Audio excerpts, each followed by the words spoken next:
हिते वाक़ई आगाह कयूं त ही मामलो साम्हूं आयो आहे नओं देरो में, जिते केथी मुमताज़ में मुमताज़ भुट्टो ऐं असद खोड़ो जे माण्हुनि में झेड़ो थियो आहे। झेड़े में हिकु ॼणो मारिजी वियो, ॿ ॼणा ज़ख़्मी थी पिया। 3200 एकड़ ज़रई ज़मीन जे पुराणी तकरार तां फायरिंग में तोतो नारे जो क़त्ल थी वियो।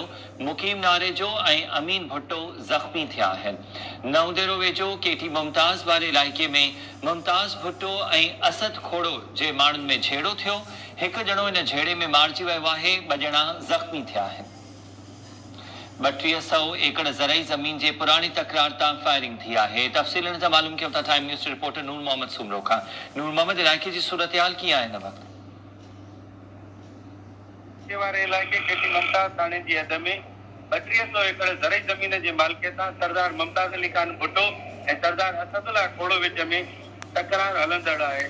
काफ़ी टाइम खां टापर बदे हिकु भेरो ॿीहर तकरार में शिदत अची वई आहे।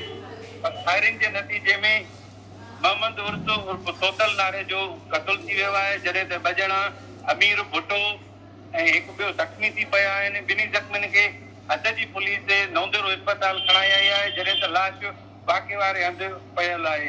जॾहिं त ॿिन्ही धुरियुनि जो वक़्ते वक़्ते सां फायरिंग जो सिलसिलो हलंदड़ आहे। जी अमीर, महिरबानी तफ़सील ॾियण जे लाइ नूर मोहम्मद।